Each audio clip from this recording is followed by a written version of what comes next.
Warm welcome to this General Assembly of the Scholar Peer Hub.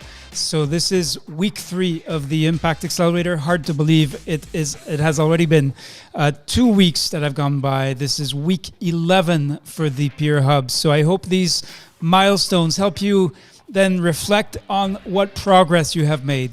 On the 4th of September, following your completion of exercise 1, we challenged you. We said you developed an action plan. So now, are you ready to take action? This week, we're going to really focus on the pillar of measurement. You can see that in the first 4 weeks of July 2019, so basically in July 2019, scholars who kickstarted their project's implementation grew by 42%.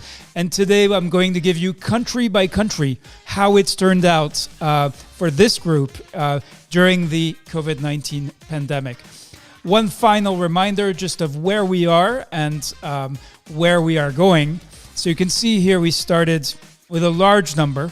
We're now working with 700 people who developed and peer-reviewed projects, what we called Exercise 1. That was completed on the 4th of September.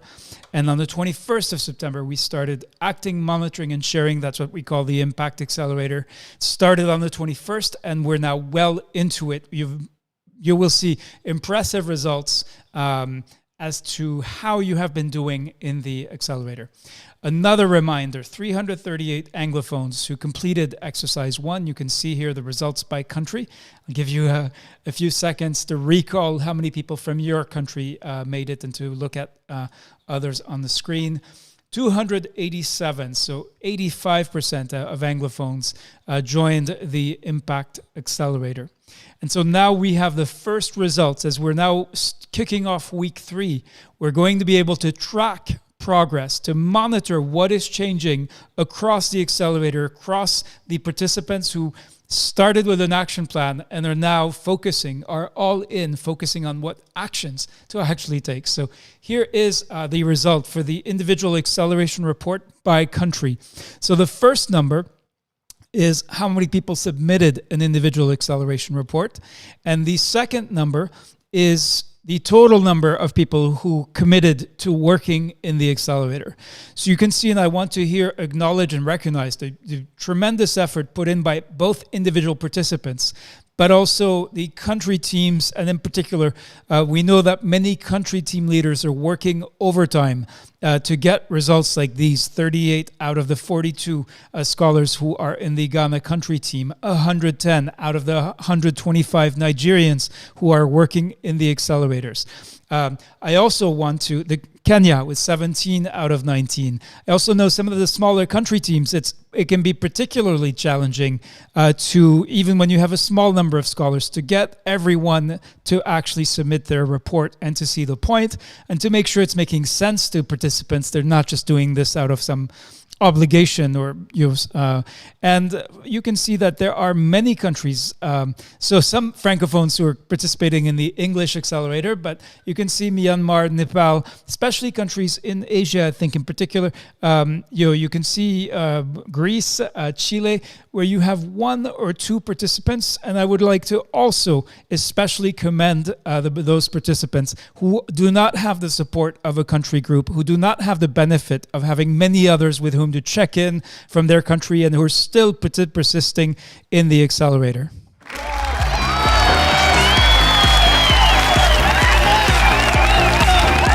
Overall, this is a remarkable result despite the challenges of your daily work, despite everything that is happening where you work.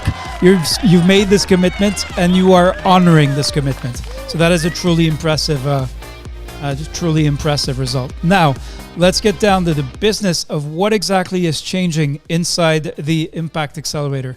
So you can see here that 81% of you have now started.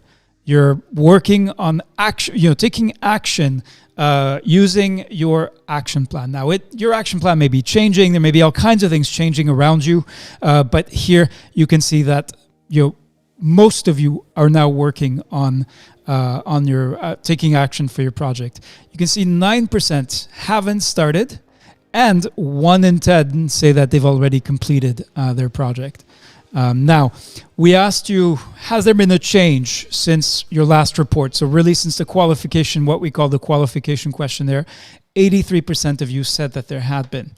Now, this is probably the summary. And remember, we've only got 2 data points. We've got the qualification questionnaire, which is what you filled out to join the Accelerator. And then it's called the week 3 reports, but it actually reports on 21st of September until the 5th of October. So you can see that at the start, 30% of you had not started. So 4th of September, you finish your action plan. 21st of September, you qualify for the Accelerator. And the third of you, between the 4th and the 21st, hadn't done anything with your action plan, with your project. All right? You can see that with the week 3 report. So as of today, that percentage is down to 9%. And most of you have started taking action to with your action plan to progress it, and that is where most of you are now. 81% of you are actively working on doing things with your action plan in your context. Now, we know this is reductive. There's all kinds of things going on around you. You may have had someone here, may have someone who hasn't started even now, may have had other priorities, may have had their boss or their ministry say, no, we don't want you doing what you worked on in your action plan. We want you to doing something else. So you want to recognize that there's a lot of complexity there, but if you want to describe what is the effect, what's the benefit, what difference does it make to participate in the Accelerator, this is a part of the answer, or one way to articulate the answer. And you can see there's a small percentage change in the number completed, but that's probably not really meaningful. Now, the things that I'd like to really highlight, first of all, is here. So it's a little small, but basically, remember we asked you to set a specific objective that you could do, that you could achieve within 4 weeks. So you got to pick, all right? And yet 38% of you went back and said, I need to revise my specific objective. And I would say, looking at having read these specific objectives, I would say probably a significant number in the 62% also need to think, is this actually something that you can achieve in the next, now 2 weeks, all right? By next Friday, so not this coming Friday, but the one after that, whatever you set as your specific objective, if you're successful, you've actually done it, all right? So that was for the 4 weeks. The other thing we asked you is a most important action that you're going to carry out in the next 7 days. Now, we delayed a little bit pushing out the individual acceleration report, so you actually had 10 days. And 2 things emerged. One is that many of you decided that to revise or change the action that you wanted to carry out in the last 7 days. That's fine, but going forward, think about for your next 7-day action, what happened? How come you didn't identify, sort of zero in on the right thing that you needed to get done in the next 7 days? And most of all, you can see here, we asked you, how are you doing with that most important action? We actually gave you 10 days just because we were late. So how are you doing? And 68% of you started but didn't finish the goal, the action that you yourself had defined for the next 7 days. So this is not like coursework where we ask you to get assignment 1 done by Friday. You set this goal or this action for 7 days, and most of you obviously overestimated your capacity. All right? So I'd like you to think for the next 7 days, you might want to be more modest or more specific or more realistic about what you can actually do in such a short time span in 5 working days. Having said that, I also want to acknowledge the 21% of you who say that they completed the most important action that you had identified. And don't despair if you were not even able to start on the action that you had set. There's a lot going on, but that commitment to the Accelerator, remember that one, you are part of a country team, or in some cases, you are the country team. So there's, that's significant. And second, these are goals that you set yourself and report on yourself. So no need to, overdo it. Set specific things that you can actually do. So having said that, I want to turn to a couple of the country team leaders, to Doreen Imanyara and Marta Ngoe. Would love to hear how it's going in your country team. What are the challenges that you're facing? And if you'd like to comment on the results overall and then for your country. Let's start with Doreen if she's able to speak to us. All right, I'm trying to unmute Doreen, but it doesn't seem to be working. Participants are allowed to, or panelists are allowed to unmute themselves. Marta or Doreen, are you able to speak to us? We would love to hear from you. All right. All right. In this case, okay, Marta, warm welcome to you. How are you doing, and what would you like to share about this first this acceleration report as we kick off week 3? Hi, Reda. Hi, everyone. Thank you for the privilege given me. I'm doing just fine. Okay, from the result of the scholars who submitted their report, initially, before you came up on Friday morning with the number of scholars from English Cameroon who have submitted their report, we had just 3 who had submitted their report, and after that, we had to do a kind of follow-up. So the rest 3 also submitted their report. That's why we now have 6 on 6. Talking about how we are doing the country team, we are doing just fine because we have been having our regular country meetings every fortnight, and this has really been helpful to the scholars, especially the very new ones who are joining us in the scholar platform. And we can see that some are really excited to implement, although they don't know where or how to start. And during this country meeting, they present their projects voluntarily, and then together we see how we can contribute to see that these projects are really implemented. Thank you very much. Over. Thank you, Martha. And can you tell me on this issue of the most important action? We don't have the country by country breakdown for that, but when you see that, people set their own action and more than 2/3 couldn't actually do what they thought they could, what would be your advice to scholars for the coming week?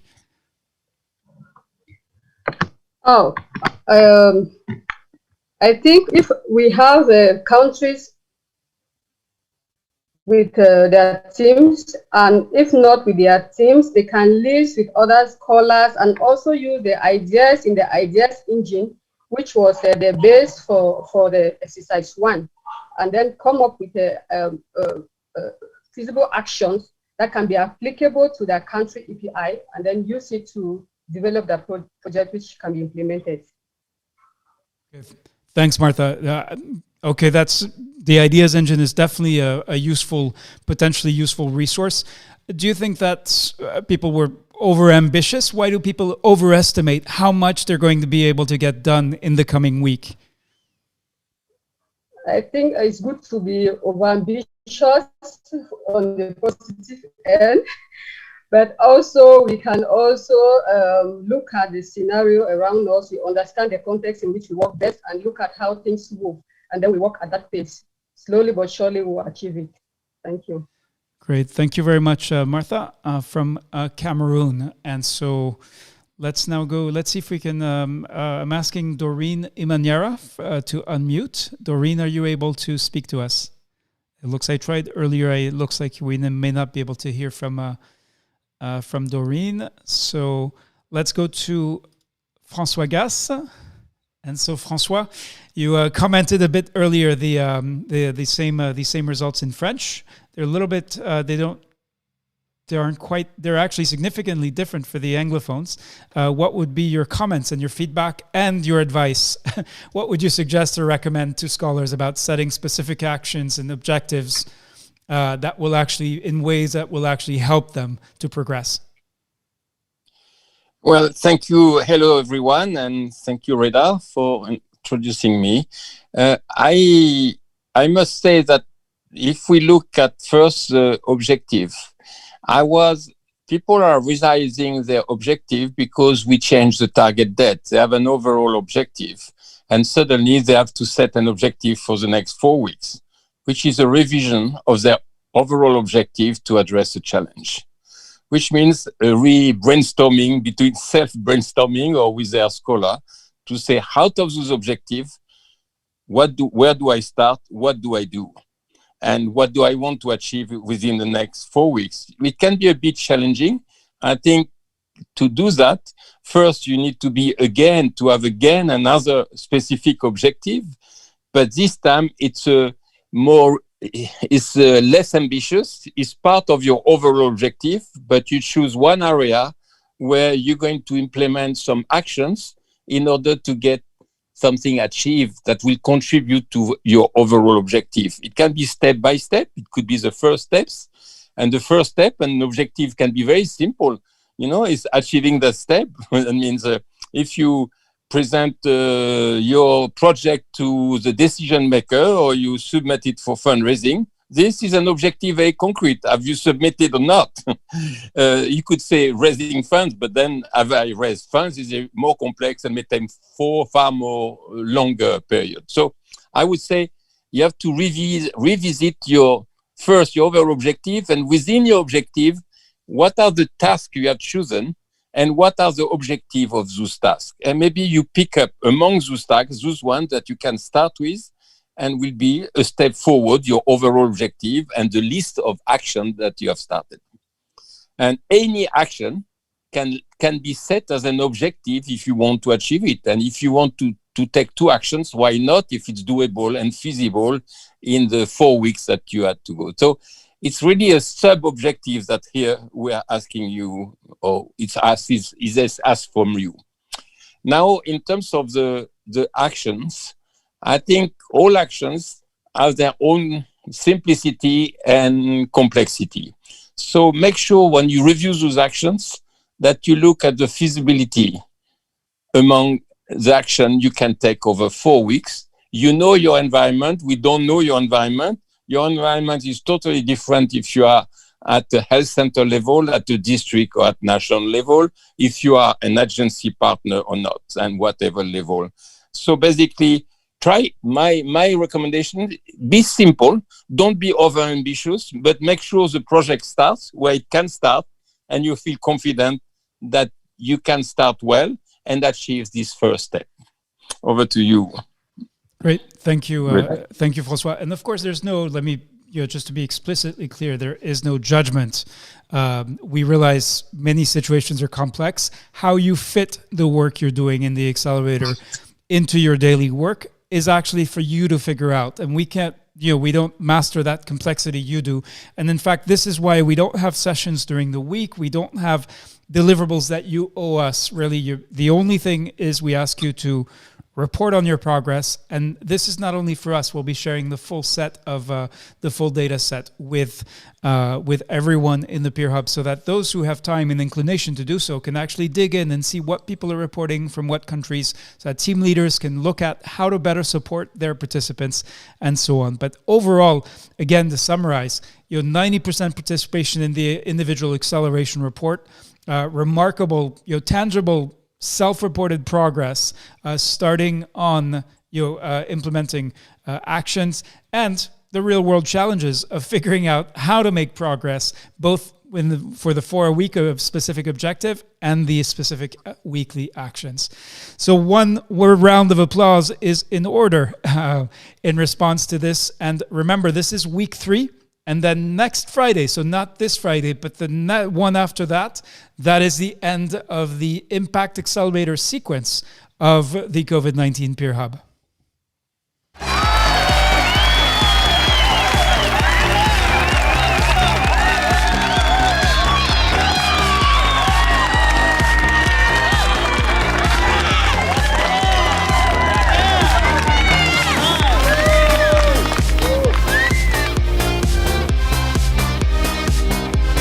All right, now we're going to focus on the heart and soul of the COVID-19 Peer Hub, which is peer and experience sharing. So you can see here that during the qualification round, 70% of you had nothing to share. And that's okay. That may just be the reality, or you may not feel that what happened to you is important or significant to share. I'd like to encourage you in the next individual acceleration report to actually consider checking one of the other boxes if you have a barrier or problem that you need help with, a lessons learned or a success story. But overall, you can see there's a super impressive number. So 75, so there's actually 105 people who were willing to share in today's session. We're only going to be able to hear from a few of them, but you'll be able to dig into data for those of you who have time and inclination to do so. So let's dive in. And we're going to go looking for participants who are actually in the room. So Rogers Candy is not here today. So this is not a roll call. We're just trying to pragmatically figure. All right. Yes, Samuel Badiekang is indeed here. So Samuel Badiekang, if you'd like to unmute, we would love to hear from you. You are working in the Asutifi North District of Ghana on health worker safety. Are you able to speak to us, Samuel? Hello, can you hear me? Yes, loud and clear. Now the text is a little small. Let me just, so you said it would take you 7 to 12 months to implement. And your project is to train 25 community health nurses and field technicians on best practices to deliver immunization services during the pandemic. And you say you have a success story to share following the training of 20 community health workers and distribution of almost 2,000 face masks and other equipment. There was a reduction in new infections of COVID-19. So we'd love to hear it firsthand. Can you tell us what was the situation? Tell us what your role is in this context. Tell us what you did and how it turned out, Samuel. We'd love to hear your story. Okay. Yes, at the early onset of the COVID outbreak within Ghana, especially within our context, people were not much aware of the condition, and they didn't even know how to handle themselves in order to protect themselves from acquiring the condition. They're getting infected with SARS-CoV-2. So in the process, some of our immunization staff got the infection. And after they got the infection, the Ministry of Health, through our sector, tried to implement strategies that could help to minimize infection as well as manage those who acquired the infection. Unfortunately, after the training, there were 20 health staff that were trained instead of the 25 because some of the other people were infected with the SARS-CoV-2. So they were under quarantine and management. So after the mandatory protocol, especially observing the physical distancing between clients that come for immunization services. And then apart from that too, they also started ensuring that anybody who come for services had to wear this face mask, and then they had to screen for the condition infection, especially they use the infrared thermometers. During the immunization sessions, they have to screen for them before they come for the service. And also ensure that people are distanced during the infections rates among health workers started reducing. And apart from that, those who were also under quarantine being managed, they too then came back. Because the fact is that these staff are very relevant to achievement of immunization coverages. So if they are infected, it means that they cannot really do the work that they are supposed to do. And then apart from that too, if you also look at it, apart from that, if they also get infected, there's a likelihood that they may transmit it to other people. The same people that we said that we are going to immunize them to protect them, we end up giving them the SARS-CoV-2 virus, which may not help them. So I think that the training and then the coaching, the mentorship, it helped them to really help in the fight of SARS-CoV-2 within Asutifi North District. I think that's a success story that I have to share with you. Thank you very much, Samuel Malogai Badiekang from Ghana. Yes, we hear you loud and clear. I hope you're hearing us as well. Are there questions for Samuel from fellow colleagues in the Peer Hub? And does Francois Gas have any specific questions about this this project and the actions taken? My only question is, I suppose that when I think you address a very serious problem. If health workers, like I would say in the country where I live in Spain, are infected, nobody goes to the hospital.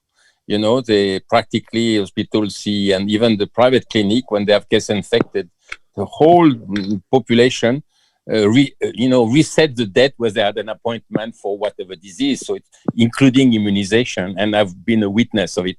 Now, my question to you is that I think Ghana has reacted very quickly and in the right way, but and obviously you're doing the job that's absolutely needed. So it's a great project. But is your project was your project already part of the EPI continuity plan and response to COVID, receiving all the equipment, or was it something you added to the EPI continuity plan?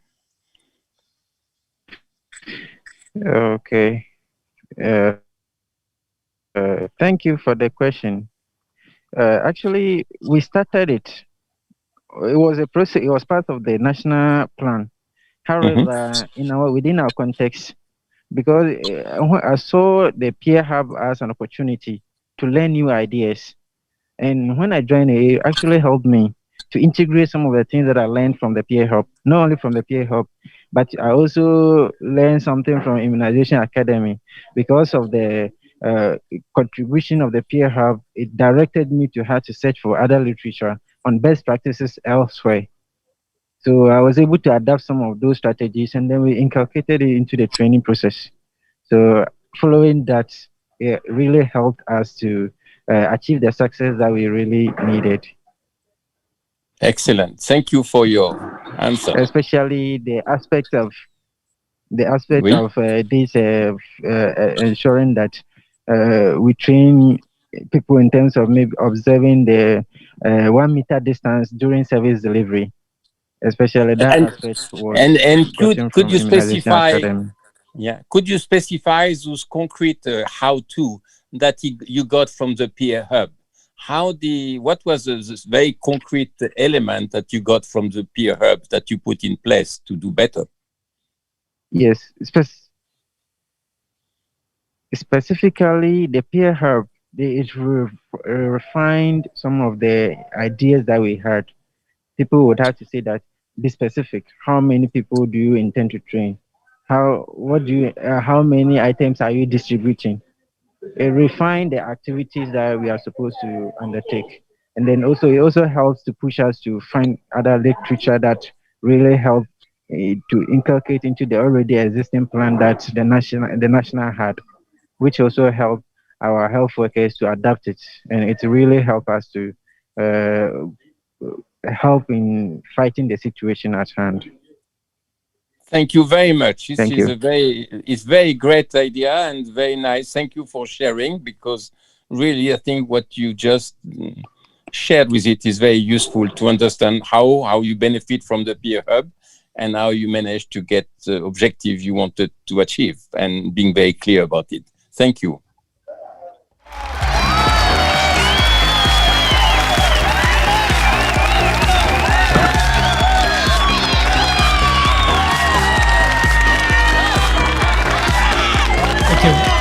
Thank you, Francois, and thank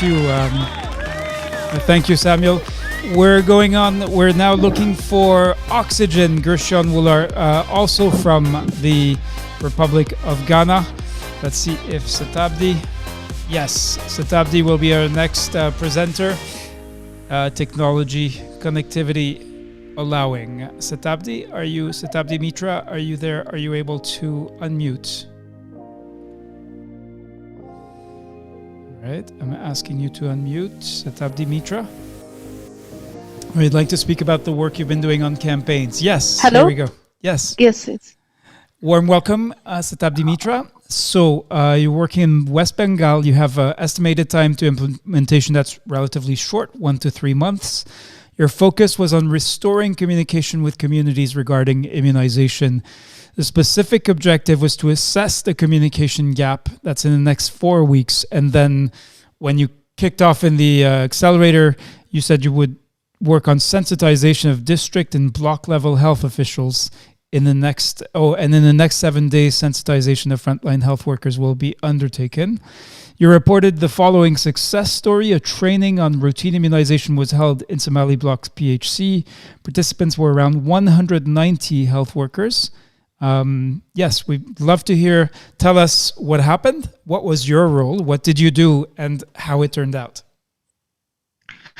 Thank you, Reda, and good morning, good afternoon, good evening to all the participants who are present now. Actually, it's the Scholar Hub team that is from where I have got this idea that there are some. Yes, we had the idea that there are the immunization gap because of the COVID things, but to go for the situation analysis and to work for it was not exactly not in my mind. But later on, I started on working on it.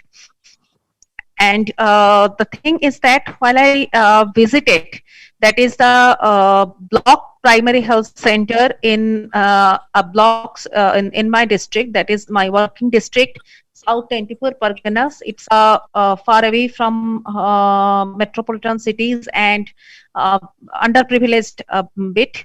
Then I visited there one Saturday meeting. Nowadays these meetings are very much irregular. And one thing that is I have to make the correction that in that meeting there were only the auxiliary nurse midwives were present, that is 46, and the block is supported by the frontline health workers who are total 189 in number, 143 accredited social health activists, that is ASHAs, and 46 ANMs are there. And in that meeting with the BMOH, Block Medical Officer of Health, there were only ANMs are present. And I found from the, and I asked them, and there was just sensitization training or not to be training, that was the discussion actually, because all of them were trained for the routine immunization and they are working. And the different kinds of the problems what they are facing, that is our frontline health workers, they have a good penetration in the community. Basically they have the command on the community, not only in the immunization matter but also the other things like that is the health, nutrition, sanitation, these matters also. But now because of the COVID, because of the ongoing pandemic, the thing is that they are facing obstacles. So while this now the unlocking process in my country, in my state have been started, and also their activities are started to be regular.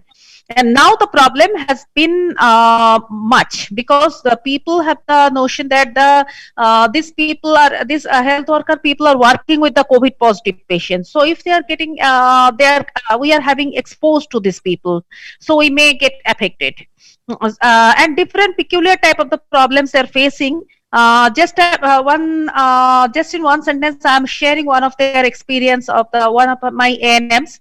Her Asha faced it. That is, she was asked, "You are doing immunization. You have given the immunization to our children, but still now the nearby houses child have been affected. Then what is the purpose of that immunization activity?" That kind of the questions they are also facing, and because of their sometimes they are not being able to answer. So I thought that if we can go for the grievance redressals, and also we can set up some center or some hotline connection, 24/7 working hotline connection, then we may address the issues faced by our frontline health workers.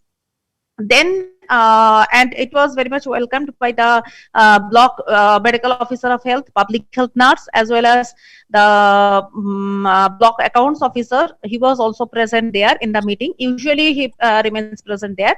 And I also talked to them after the meeting is over with these issues. And thereafter I made over telephone consultation or contact with the Chief Medical Officer of Health with this district and CMOH, Deputy CMOH 2 of South 24 Parganas district on establishment of one call center at the district level. But the thing is that here is a bit obstacle, because the CMOH office itself is situated in the MR Bangur Hospital, which is now a designated COVID hospital. So physically, it is not feasible now, at least at this moment. But I have informally have contacted with the state level headquarter and the IT cell.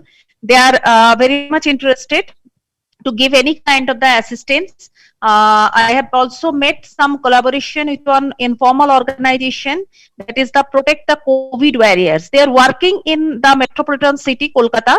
Protect COVID Warrior, a number of the people are there, both the medical and the non-medical people, and they are working day in and day out.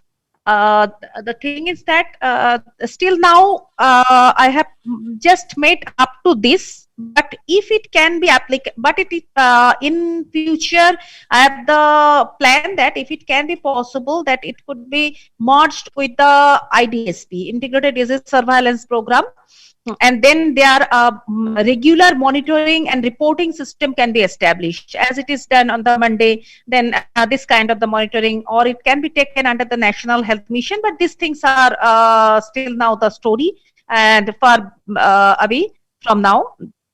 But at currently, I have just started this at a very small level, at the block level, like as the pilot type of the activity, and this is working. The different, they are now just taking the notes, and just today morning I got a call from one ANM.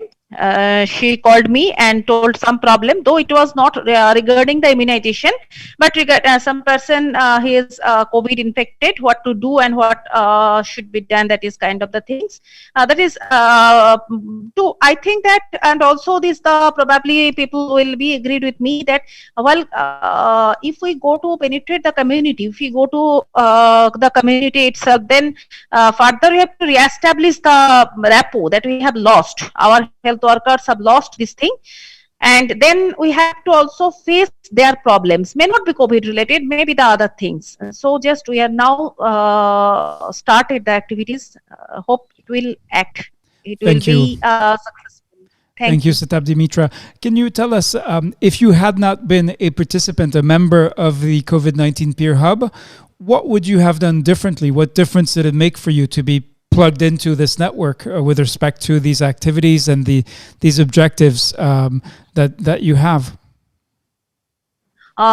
It could be difficult for me to think on it. But the first thing is that as because that I am a Peer Hub member, it came in my mind and I started working on it. But otherwise, it could be possible that it is also the some areas are here which are the rural field practice area of my medical college, so that we could go there. But it's true that Peer Hub and also the leaders like you and other Alain and Charlotte, Shalini, who are also, and many people are there. They are making us motivated. They are making us to do this and to go into the activity actually. Thank you, Satabdi Mitra. Question. So I wanted to acknowledge there was a question for Samuel, the previous presenter, who was asking about the testing of caregivers. That was from Olubunmi. I didn't mean to ignore that question, but it seemed like we had that could be addressed. Samuel, if you'd like to respond in the chat. So if you have questions now for Satabdi Mitra, please type them into the chat. And I'm going to turn again to Francois if you have questions or follow-up comments for Satabdi. Thank you, Reda. No, I want sort of highlight approach used by Sabadi to try to reconnect the population and the frontline workers to access the real information and receive support. And I'm sure this is a need in so many countries. And I think correcting this sort of addressing the questions that people have in the field by the relevant people who can give them trust and some information you can trust is critical to move things forward. So establishing this goal, even if she has faced some difficulty, but she's fully aware of the difficulty and try to overcome those difficulty by different alternatives. But keep in mind, her objective is to maintain this relationship between community, frontline workers, and people who are managing the district or the blocks or the various places. I think it's a very interesting story that really, I think, again, sort of and added up to the, and I would like to also stress that when she said what Peer Hub did for me was motivation. And I think we all, in front of difficulties, we all need motivation. And if we are several people together and you can share your experience and your move and your progress, it's always very helpful. And I think it's one of the aim and objectives of the Peer Hub is to work together towards overcoming the challenge and sharing lessons learned, success, and even difficulties.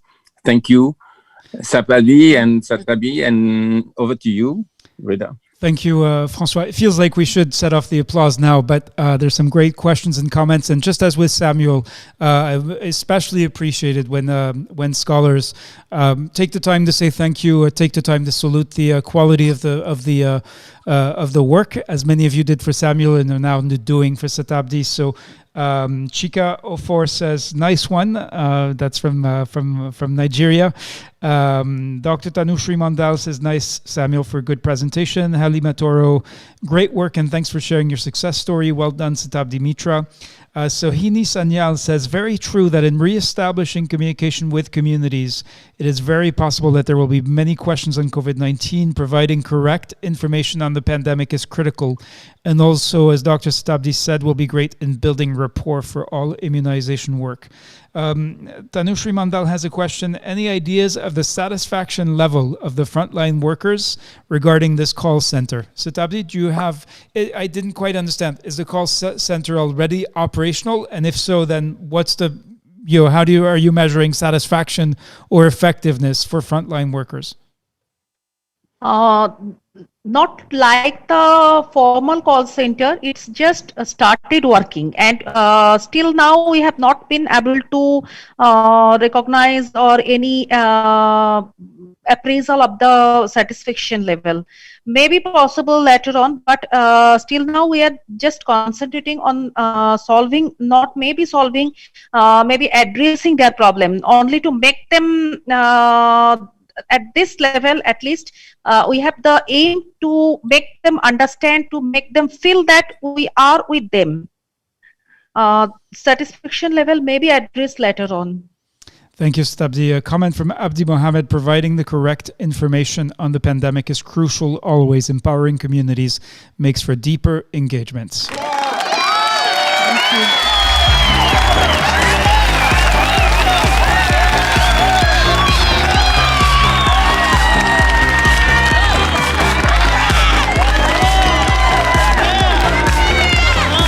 Now we have Rogers Kani, who had already, I tried to find but couldn't find you, Rogers Kani, earlier. If you'd like to unmute, I have made the request and you should now be able to, let me just try again. Yes, and so your project is on supply chain, covering 25 districts in the Niger province in Nigeria. So 4 to 6 months implementation. Project summary is on decreasing vaccine stockouts. So your success story, we're going to hear it firsthand from you, has to do with refresher training resulting in increase in routine immunization performance. That was in the first week. So would love to hear what is the story? What role did you play? What happened? How did it turn out?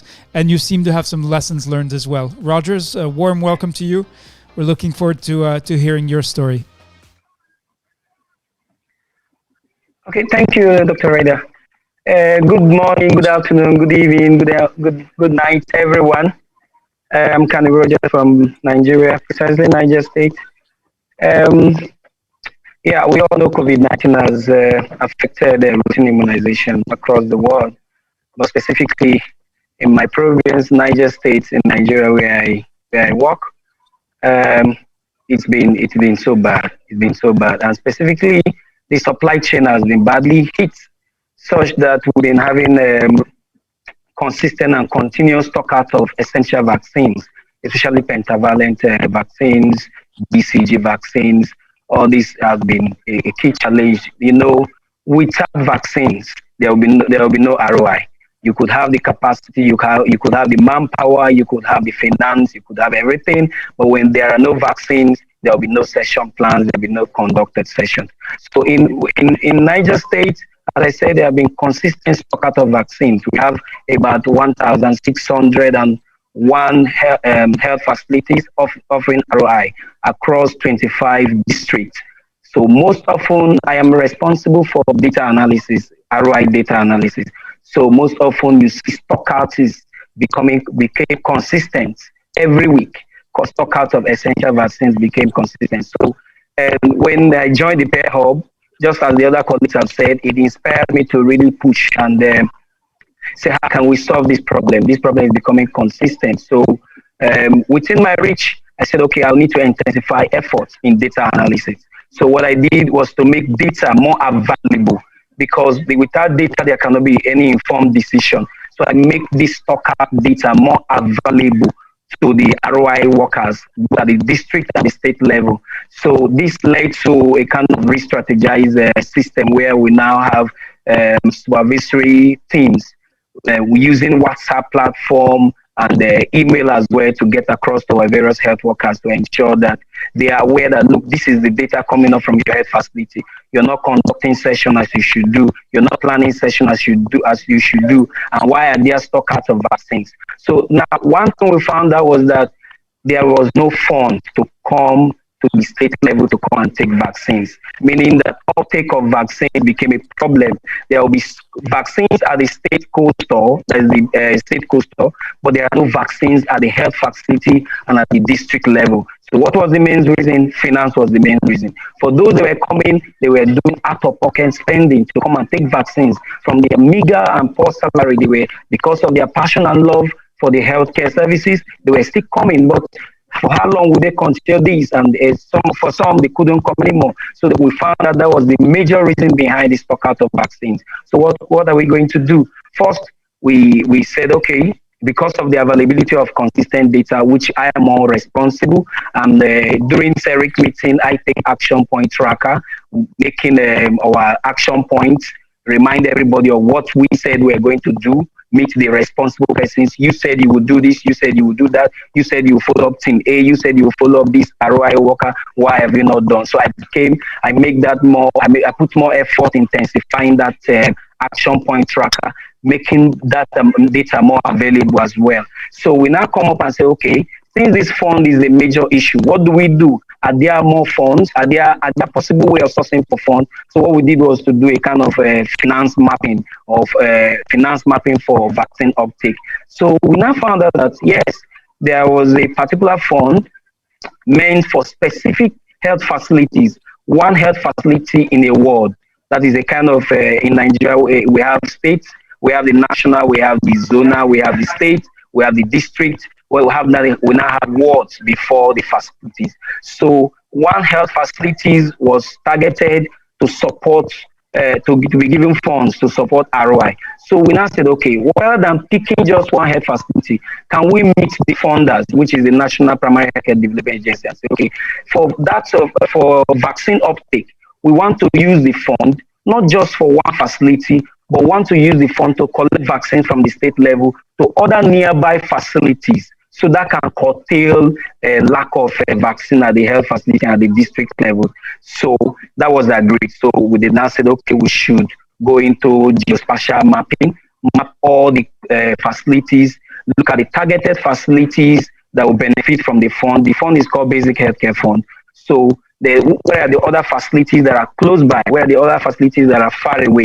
So we now did that spatial analysis that we just finished conducting. So the next thing we're now doing is to cluster with those facilities that will benefit from the fund and the facilities that can likely benefit from vaccine uptake. So they will no longer be coming to the state.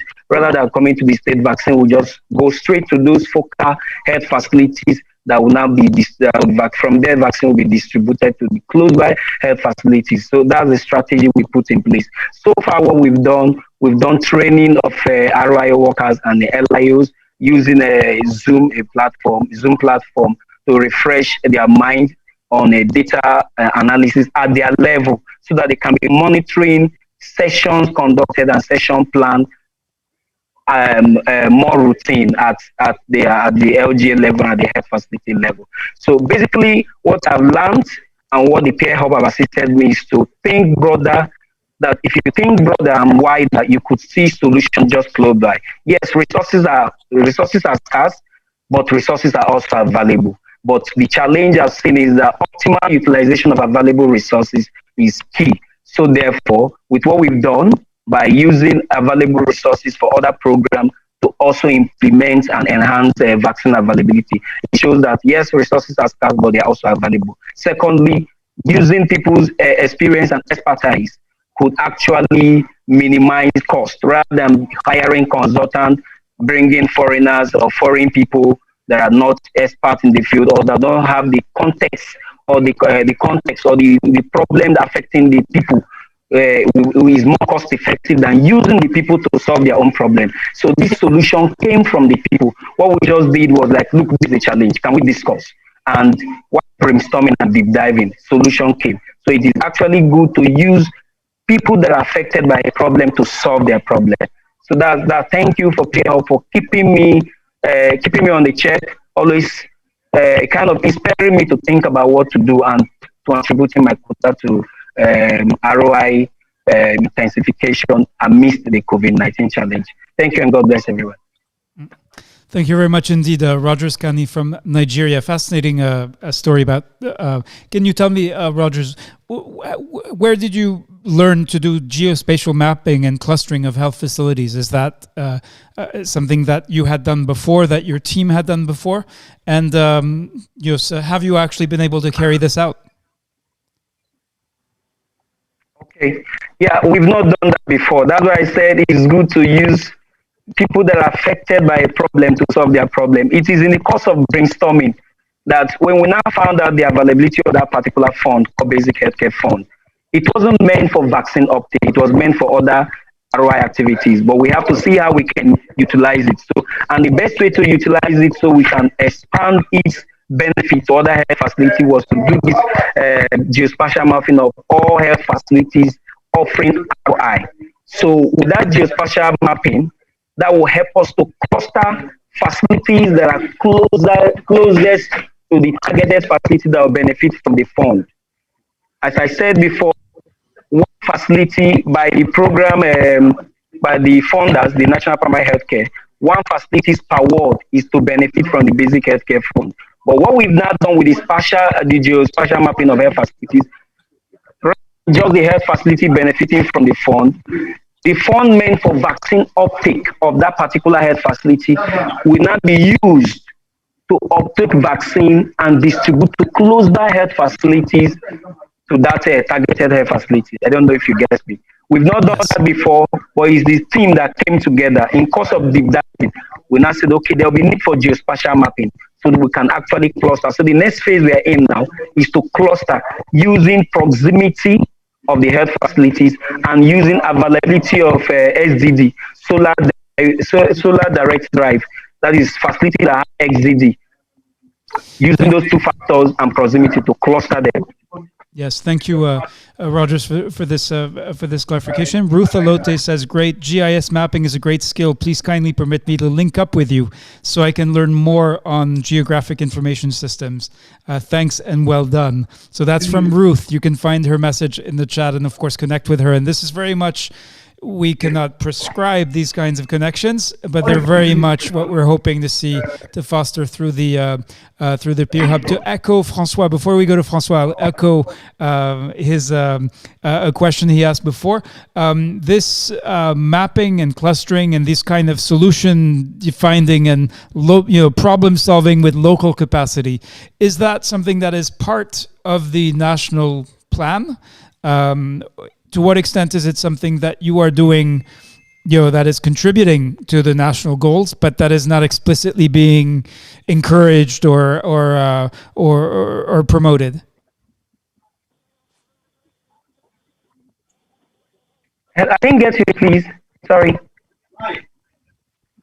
asking you, as Francois had asked before of another presenter, is this kind of approach what you're doing? Is it really because you have a national plan that is asking you to do these things, or is it really local innovation, you figuring out in your context what you can do about the situation? Okay, is the local context innovation? Okay, thanks. Francois, any questions from or comments or feedback?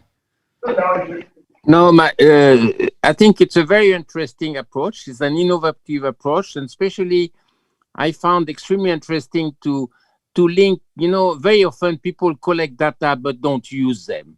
And I think Rogers show how to make data useful for the program in practice, addressing a very critical problem, which was stock out of vaccine, and making people aware that there was stock out of vaccine and people see it. And this is based on the data analysis of Rogers, sharing it, and constantly using the data to show if there is progress or lack of progress, and using those data to show in a meeting we need to solve the problem, and then getting this data into brainstorming session for solutions that he has shared with us, where people are always complaining of scarce of resources, but maybe not everybody is using the available resources to do the best they can with it. And it's a demonstration of, even with scarce resources, using well those scarce resources, you can, progress a lot and contribute a lot to the resolution of problem. But I think it's as a whole, I would say it's an excellent management practice to do better. And I congratulate him for innovating, for having this innovative idea that makes data analysis, alive and useful to all. Thank you. Thanks very much, Francois. A question from Sohini Sanyal for Rogers Kani. Rogers, is this stock out mainly due to COVID-19, or is this an ongoing challenge? That's what she would like to know. COVID-19 intensified the challenge. Okay, thank you. COVID-19 intensified the challenge. Yeah, so especially at a time, for those of us from Nigeria that can bear witness with me, at the time there was a pentavalent vaccine was out of stock. That one was mainly a COVID-19 challenge. But as I said, for my province, there is vaccine at the state level. But at the LGA, that is the district and the ward and the health facility level, there were no vaccine. And over time, because of consistent availability of data, we now found out that it's actually because of a lack of uptake of vaccine from the state level to the health facility. And the major reason was funding, because we have previously, in the previous year, we used to use Push Plus, where vaccine are distributed from the state directly to the health facility. But because of non-availability of funds, we started using the pooling system, where the district health personnel or health workers come to the state to collect. So, but lack of funding has now led to the pooling system to fail as well. So, and with COVID-19, the entire structure got collapsed, the entire system got more bad. So there were consistent vaccine stock out at the district level, and which entirely affect ROI performance of my state, of my province. So in terms of coverage, in terms of session conduct, in terms of session plan, then for those of us in Nigeria and are privileged to access our DHIS, if you check Niger State, you see that for some time our data has been, our performance has been poor, but we are coming up. Unlike previous year, where our state was the number one state in terms of ROI performance, we are green in all the ROI indicators. But over time, COVID-19, as I said, affected us badly. So what with Peer Hub particularly inspired me to make data more available down to the least health worker. In short, there's a strategy I'm trying to discuss with our team to make data more available to the person conducting the session. Yes, as you conduct the session, you upload the data to the server. I make the data more available to you that, see, sometimes these sections are conducted, but maybe one or two errors or network challenges may happen, and your efforts are not seen at the server. So you may just feel relaxed and say, oh, I've conducted this session, I've submitted data, but the data did not reflect. So making data more available will keep everyone on the toe, keep everyone conscious, and it kind of making everybody get interested about the work they do and get appreciated of the work they do. Thank you.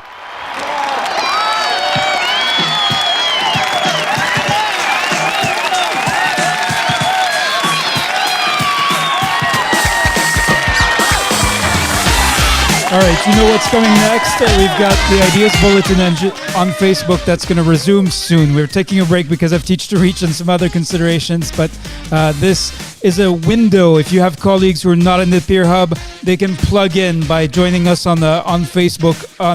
You have to keep an eye on our Facebook page to be sure you don't miss those opportunities. Next, actually, before we get to exercise 2, many of you are participating starting tomorrow afternoon in level 2 certification, so afternoon Geneva time.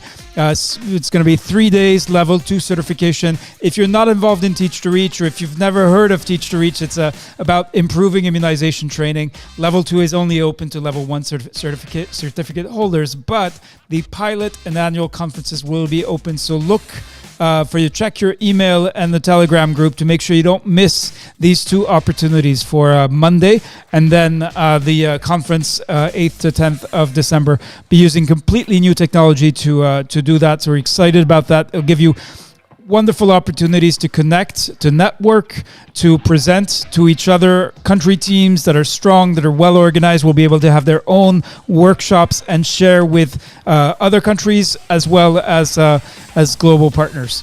Next, right now, so we still have a lot to work out. We're thinking that we've got, this is week 3 of the Accelerator. Next week is week 4. Then we'll be taking 2 weeks during which you will be able to reflect on what you've done so far.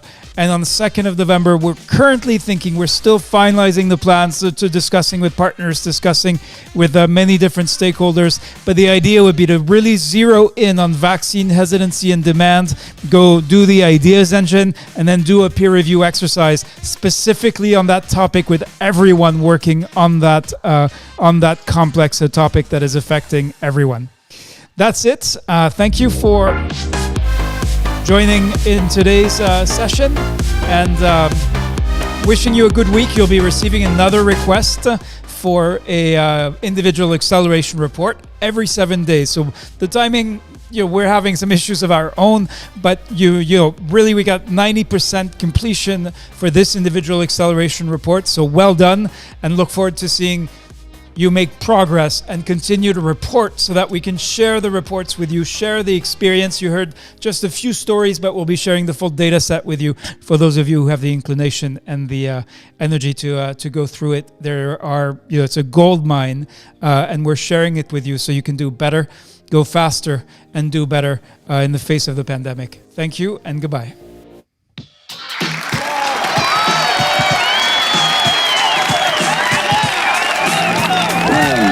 Yeah.